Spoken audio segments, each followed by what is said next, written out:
whoa, she looks guilty as hell. And then I'm looking at it and I'm saying, did you really say that? Mm-hmm. Did you really say that Caitlin Clark should thank her Heavenly Stars that she wouldn't be worth anything if she wasn't playing in the WNBA? Did you really say? See, all of these things that Nafisha Collier brought up. Welcome back. Today's story is one you definitely do not want to miss. A major WNBA moment has everyone talking, and the latest developments could completely change the conversation. So stay with me until the very end, because we are going to break down what happened, why it matters, and what could happen next. Let's get straight into today's story. The WNBA battled for attention for 27 years, and at last, a superstar is bringing in huge amounts of money and millions of viewers. Yet the league office appears to be reacting in a surprising way. Of course, something shocking was just revealed by Stephen A. Smith, and it is possible that the commissioner could be putting her own golden goose at risk. This is no longer just about basketball. It has now become a story involving corporate envy, ego, and control. If you appreciate this content, consider giving this video a like and subscribing to the channel.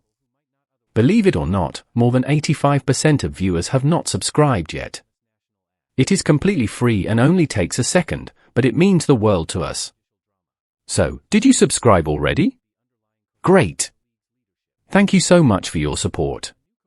Now, let's get back to the video. Hey, Caitlin, can you make it from there? Can you make it from there?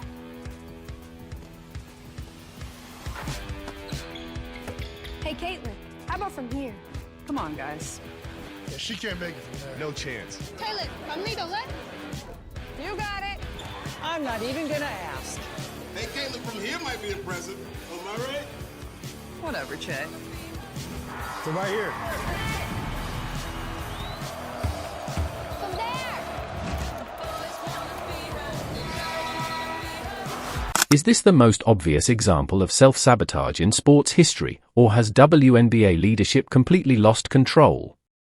Leave a comment and share what you think. Since this situation is so unbelievable, let's take a closer look at what actually happened. A new commercial featuring Caitlin Clark, the Indiana Fever star, suddenly began circulating, and at first, there seemed to be nothing unusual about it. But that was not the case. It appears that WNBA Commissioner Kathy Engelbert and the league's management were extremely upset about the advertisement. We are talking about private discussions, heated phone calls, and what Stephen A. Smith described as pure anger coming from the top. Well, let me clarify first, because it's proxy season, right? No CEO do you just put the base pay in there. You put their bonus, you put their stock options, you put everything. Caitlin has the ability to make up to $500,000 just in WNBA wages this year. So, of course, they're just looking at a base which is collectively bargained. And actually, it's low because she's the #1 pick. She'll make a little more than that. But she also has millions and millions of dollars of endorsements. She's actually, because she declared to become pro, her endorsements are higher in dollar value. She has a global platform now, not just a U.S. platform. So she's going to do just fine, as will the top players in the league, as every league does. Also, there's comparisons to the men. Those men's leagues are 75 to 120 years old. We're tipping off our 28th season. I would say if you looked at them 28 seasons in, we're further ahead. But I realize we still have a lot of work to do, and it's all about the ecosystem. Now take a moment to think about how strange this situation really is. Millions of people who might never have watched women's basketball are now being introduced to the league because of a major national commercial featuring its biggest star. Any capable sports organization would normally celebrate that kind of exposure. They would release a statement, promote it across social media, and ride the attention all the way to the bank. But according to this narrative, that is not how the WNBA reacted. Instead, it appears there was frustration and anger behind the scenes. Stephen A. Smith did more than simply speculate about this situation. He essentially confirmed that something serious was happening. Throughout the season, he has been one of the most vocal supporters of Caitlin Clark, but his recent comments have taken a much more serious turn. He is now talking about more than just on-court drama. He is raising questions about what he believes could be deeper problems within the league's leadership. According to SAS, the mood coming from the WNBA headquarters does not seem to be one of celebration over its recent success. Instead, he suggests there may be anxiety and jealousy because one player has become more important to the league's attention than the organization itself. Commercial. Lisa Bluter was in the commercial, Travis Scott was in the commercial, Travis Kelce was in the commercial, Jason Kelce was in the commercial, like the podcast thing, which we're going to get. Let's examine why this particular commercial created so much controversy. Caitlin Clark is not portrayed as just another WNBA player in these major commercials. Whether the advertisements are for Wilson, Gatorade, or State Farm, she is presented as a powerful individual and a major cultural phenomenon. The value and impact of these campaigns are enormous. She appears confident, independent, and most importantly, bigger than the WNBA itself in the eyes of the league office. It was super hype, and they also launched the campaign from anywhere, which is just perfect for Caitlin Clark. And obviously, fans have been waiting for a CC's signature shoe for years. It feels like years at this point. She is now 2 seasons into the WNBA, and we've gotten the signature logo, and we've also gotten some merch, but that signature shoe is what everybody is on the edge of their seat for. And she recently went on New Heights once again to talk about her signature shoe, and she talked about the new technology that will be going into. This is amazing for fans because it gives people another reason to watch basketball, especially when the game is exciting and entertaining. However, from the perspective of league executives such as Cathy Engelbert, this can look like a complete loss of control. The important point is that the commercial was not produced by the league. The WNBA did not control the message or approve the creative direction. When the commissioner sees Clark appearing in these polished, high-profile advertisements, it can create the impression of a player who does not need the WNBA in order to build her own success. Clark has her own brand, her own business value, and her own ability to attract attention. This loss of influence is at the center of the anger that Stephen A. Smith often talks about. Professional sports leagues have traditionally had a great deal of control over their players because athletes depend on the league for exposure, opportunities, and compensation. Caitlin Clark has largely changed that traditional dynamic.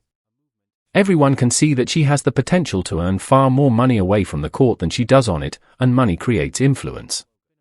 Influence can make people uncomfortable, especially those who are used to being the ones in control. According to the claims surrounding this situation, the timing of this particular commercial made things even more intense. Throughout the season, the league has worked hard to promote a shared message. Fans are constantly reminded that many other players are part of the league and that they should focus on the system, the other stars, and the history of women's basketball. Then, in just 30 seconds, this commercial appears and seems to challenge that entire message. It reminds viewers that the commissioner is not necessarily the person creating the biggest interest around the league. The girl from Iowa can step onto the court and knock down shots from the logo while also becoming a major star away from basketball. The contrast between Clark's major brand partnerships and the WNBA's older, lower-budget marketing efforts makes the difference impossible to ignore. Instead of learning from that success and finding better ways to market the league, the reaction is portrayed as resentment and frustration. The WNBA spent 27 years trying to become widely known, and then one player arrives and accomplishes in a single season what the league struggled to achieve for almost 3 decades. That has to be difficult to accept for people who have been trying to build the league for years. Stephen A. Smith has been completely relentless when discussing this issue. He has questioned how a commissioner who presents herself as a business expert could become emotionally affected simply because one player is receiving so much attention. He argues that the anger may be hiding deeper problems within the organization. Every time Clark signs a major deal or appears in a viral commercial, it can serve as a reminder of what the WNBA has struggled to accomplish over the years. Now consider the situation from Cathy Engelbert's perspective. Imagine being the commissioner and being expected to be the business leader responsible for growing the league. Then companies such as Gatorade, Wilson, and State Farm come along and market one of your players more effectively than the league has marketed itself. That can be embarrassing because it highlights a major difference in marketing power. The better response would be to study what these companies are doing and build a stronger strategy around that success. But according to this narrative, the reaction appears to be bitterness instead of learning from it. SAS also connected the situation in the boardroom to what happens inside the locker room. Why would rival players feel pressure to respect the commissioner if they believe she is dismissive of Clark's financial success? That kind of attitude can spread throughout an organization. When leadership does not appear to protect its biggest star and instead seems hostile toward her achievements, it can send a message that anything goes.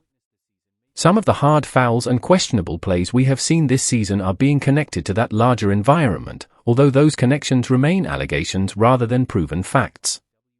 To understand why this anger exists, it is important to look at the history of the WNBA. For many years, the league has been shaped by a particular group with a particular mindset. They have viewed the WNBA as more than a sports league. To them, it represents a cause, a movement, and a collective effort that deserves recognition and respect. Then came Caitlin Clark, a player who represents individual fame, commercial success, and massive personal attention. She does not fit neatly into the old model. She challenges an established hierarchy simply by becoming bigger than the traditional system. That disruption is exactly what the commercial appears to highlight. It presents Clark as an individual force standing apart from the larger group. For decades, WNBA leadership worked to convince the public that the league itself was the main product. They promoted the collective, the league identity, and the shield. But Clark's brand partners promote her as an individual star, and that creates a major difference in how audiences are attracted. That basic disagreement over what truly sells is creating serious tension. The old guard may feel as though the system they spent decades building is being challenged because a girl from Iowa can film from anywhere and go viral. It can make them feel as though all of their foundational work is being overlooked. This is the same kind of intensity that has been connected to Clark's exclusion from the Olympic team, where, as Stephen A. Smith pointed out, the old guard appeared to be protecting the existing hierarchy and sending the message that everyone has to wait their turn. But major commercial brands do not care about waiting your turn. They pay for relevance in the present moment. This clash between the fast-moving, performance-based world of advertising and the slower, seniority-based world of the league office is creating serious tension. Instead of adapting to this new reality, the commissioner is portrayed as becoming increasingly frustrated by it. Since professional sports are ultimately a business, it is important to talk about the money.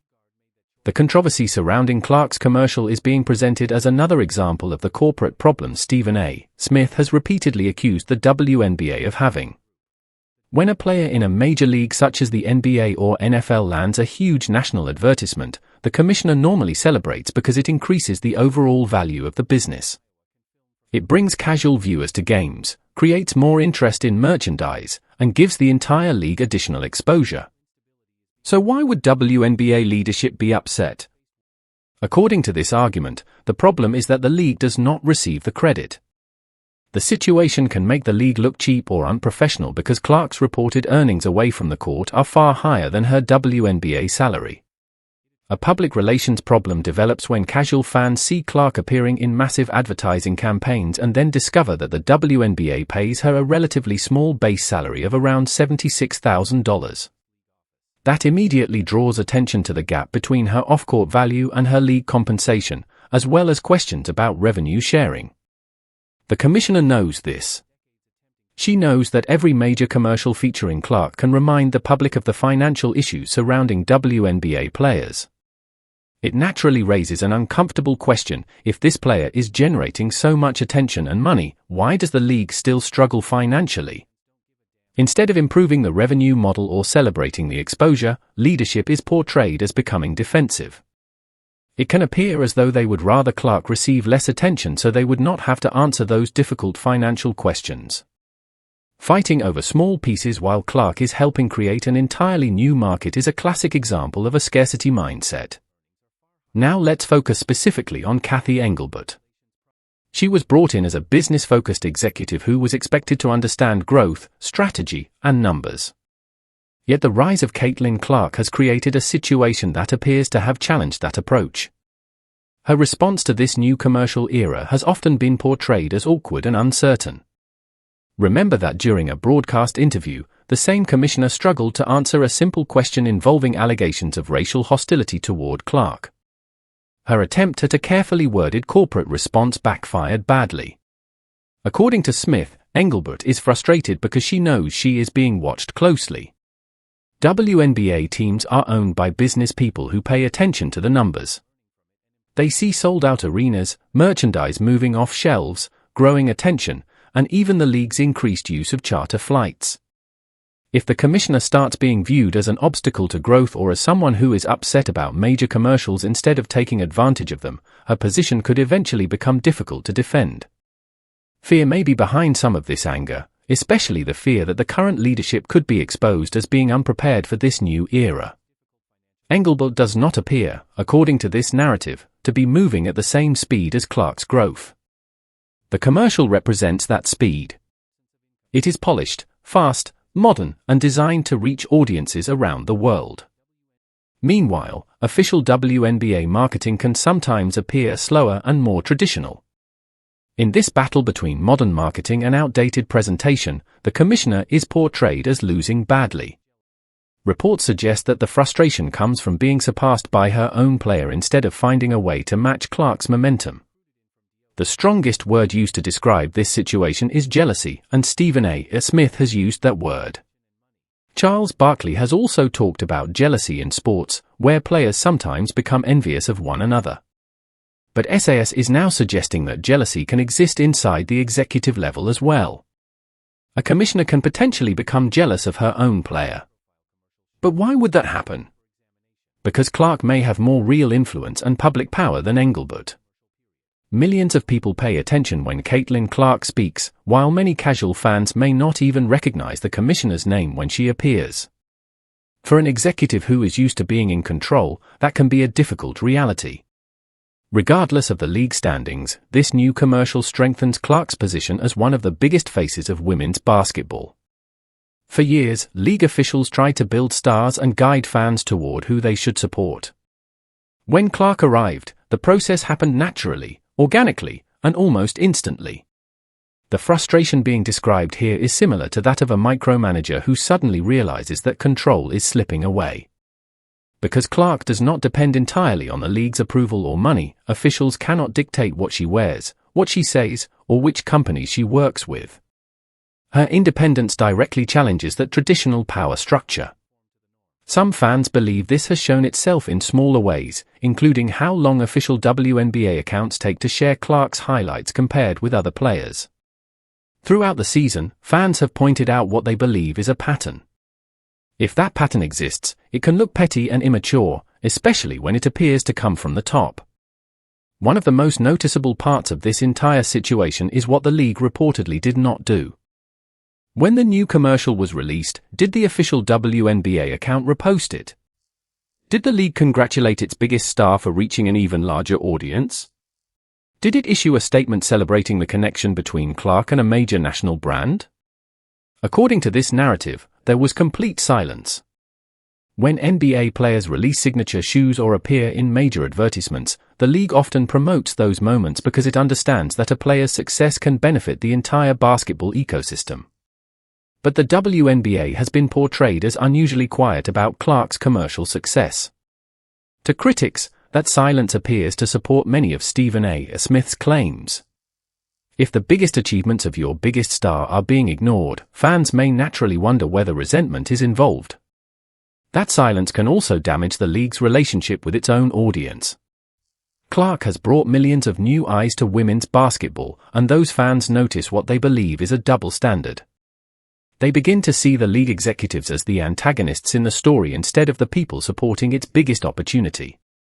By refusing to fully embrace Clark's commercial appeal, the commissioner may be creating a line between the league office and its own star. But if that becomes a battle, the WNBA could have a difficult time winning it. As Stephen A. Smith has warned, cultural momentum is extremely difficult to stop. The public mood moves quickly, and right now, Caitlin Clark is at the center of that conversation. The most serious part of this argument is the attempt to connect frustration in the boardroom with what happens on the court. If players and fans believe that the commissioner and league office are unhappy with Clark's popularity, it could create the impression that targeting her is acceptable. A league that openly protects and values its biggest stars can create a safer and more respectful environment. But if leadership appears distant or frustrated by a player's success, critics argue that it can send the opposite message. We have seen hard fouls, controversial plays, and incidents that have raised questions about player safety. In some cases, critics have also pointed to eye pokes and blindside contact, while arguing that the league's responses have been too slow or ineffective. SAS believes these events could be connected to the larger culture surrounding Clark. The argument is that when leadership feels threatened or embarrassed by a player's success, it may be less willing to protect that player. Some critics even suggest that there is an attitude of letting Clark get knocked down a level so people can say she is not as special as everyone believes.